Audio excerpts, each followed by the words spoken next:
Berlanga will try to drag Sheeraz into a war of attrition, to test his chin, his heart, his willingness to stand and trade. Sheeraz will try to frustrate, to neutralize, to make Berlanga swing at air until frustration turns into mistakes. It's not just about who hits harder, it's about who imposes their rhythm.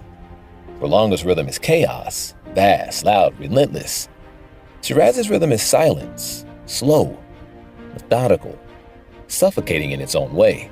The question isn't just whose style is better, it's whose style breaks the other first. Will Berlanga's pressure crack Sheeraz's composure?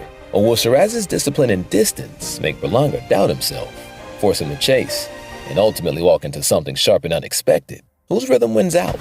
That's the story of this fight, a battle not just of fists, but of wills, of philosophies, of what it means to be a fighter at the highest level. Now let's dig into the technicals, the kind of stuff that makes the difference when fists start flying. Footwork. Sheeraz glides. His movement isn't flashy, but it's efficient. He resets quickly, pivots smart, and stays balanced. Berlanga? He tends to come in straight lines. That works if your opponent is backing up, but not if they're angling off and making you reset. Jab. Sheeraz's jab is a problem. It's not just a rangefinder, it's a scoring tool, a disruptor, a setup weapon. Berlanga's jab has improved, but it's still more of a placeholder than a threat. Defense. Berlanga has a high guard, but when he's throwing bombs, that guard leaks. He's vulnerable during exchanges. Sheeraz, on the other hand, keeps his chin tucked, rolls well, and rarely gets wild. Inside game. This is where Berlanga shines. If he gets close, he can work the body, dig to the ribs, and sap the legs. Sheeraz isn't built for a phone booth fight. He's built to keep the fight at mid-range or outside, counter-punching. The edge goes to Sheeraz. He's sharp when you overcommit. Berlanga can get greedy when he's chasing the knockout. If Sheeraz times it, he could turn one of Berlanga's bombs into a mistake. But don't get it twisted. Berlanga's power is the kind that can erase mistakes. Sheeraz could be pitching a shutout for 5 rounds, but one clean hook changes everything. And that's what makes this fight so dangerous. Now let's talk about where this fight really happens, in the mind. Berlanga's fighting in New York.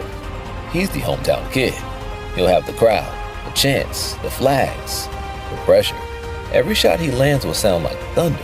Every swing he misses, you'll hear the gasp. That kind of environment can fuel a fighter, or it can drown him. For Sheeraz, this is enemy territory, but he walks in free. No one's expecting him to carry the show. He can just focus on boxing, executing, spoiling the party. And that mental clarity, that can be a real weapon. But if Berlanga lands early, if the garden shakes and the roof starts to rattle, how will Sheeraz respond? We're going to find out who's built for the chaos. This isn't just about records. For Berlanga, this is about erasing doubt. He wants to show he's not just a knockout artist, but a contender. A win puts him in Canelo conversations, headline cards, and bigger paydays. For Sheeraz, this is a breakout moment. A win here makes him a global player. It gets him respect on both sides of the Atlantic. It shifts his trajectory from prospect to problem. And don't forget, this is a WBC eliminator. Whoever wins could be one step from a title shot. That's legacy talk. That's career altering. So let's call it. If Berlanga gets to Sheeraz early, smothers him, hurts him to the body and turns this into a brawl,